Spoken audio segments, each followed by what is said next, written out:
कोई non biological एक scientist ने कहा है कि नाली में बर्तन ऊंधा करो, उसमें छेद करो मित्रों, और उससे गैस निकलता है और चाय का ठेला लग सकता है।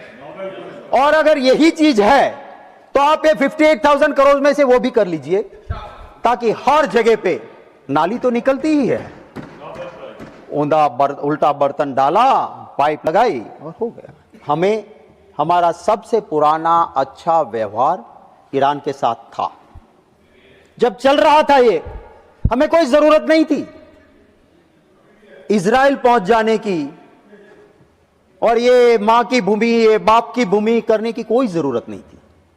कुछ देश है जिनको दिक्कत नहीं आ रही है क्योंकि वो इस तरह से पार्ट नहीं बने। आज देश जो भुगत रहा है, विदेश नीति किसी पॉलिटिकल पार्टी की नहीं हो सकती है। पॉलिटिकल पार्टी आती है जाती है, विदेश नीति देश के लिए होती है और विदेश नीति देश के हित में होती है, बिना सोचे समझे। क्योंकि ये जवाहरलाल नेहरू जी ने किया था, क्योंकि कांग्रेस ने किया था, तो मैं दूसरे के साथ ऐसी विदेश नीति, ये नहीं चलता है सर। कि आपकी सबसे ज्यादा चिंता गैस सप्लाई की है। आपने 58,000 करोड़ रखा है, उसमें से एक प्रावधान आप ये भी कर लीजिए, क्योंकि कोई नॉन बायोलॉजिकल एक साइंटिस्ट ने कहा है कि नाली में बर्तन ऊंधा करो, उसमें छेद करो मित्रों, और उससे गैस निकलता है और चाय का ठेला लग सकता है। और अगर यही चीज है तो आप ये 58,000 करोड़ में से वो भी कर लीजिए, ताकि हर जगह पे नाली तो निकलती ही है, उल्टा बर्तन डाला, पाइप लगाई और हो गया। सर ये गैस की चिंता है सर। हमारे एक पक्षी को हमारे गुजरात में शाहमृग कहता है। जब कोई पीछे लगता है तो वो अपना सर रेत में डाल देता है, वो मानता है कि मैं किसी को नहीं देखता हूं इसलिए कोई भी मुझे नहीं देखता है। ऐसी नीति सरकार ना करे। आप ये कहेंगे, मंत्री जी कहते हैं कि ये गलत कांग्रेस वाले बोल रहे हैं, गैस सप्लाई की कोई दिक्कत नहीं है। आइए मेरे साथ, मैं दूर रहूंगा, आपको अहमदाबाद से लेके हर जगह पे गैस सिलेंडर के लिए लोगों की लाइन दिखाऊंगा। क्या ये ऑपोजिशन की लगी हुई लाइन है? क्या इसकी एक क्वेश्चन, जो प्रॉब्लम है आवाम का, उसका हम स्वीकार नहीं करेंगे तो उसका हल नहीं निकलेगा। इसलिए मैं चाहता हूं कि सरकार इस बारे में गंभीरता के साथ जरूर सोचे।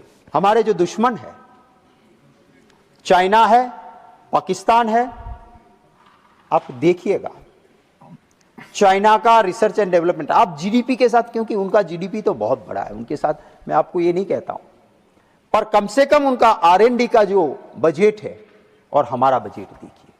मैं आपके जरिए वित्त मंत्री जी से कहना चाहता हूं, जब डिफेंस सर्विसेज में 41,430 करोड़ का आप रेवेन्यू में डिमांड लेके आए हो, तब मुझे आपसे कहना है कि आप ये भी पर्याप्त नहीं है।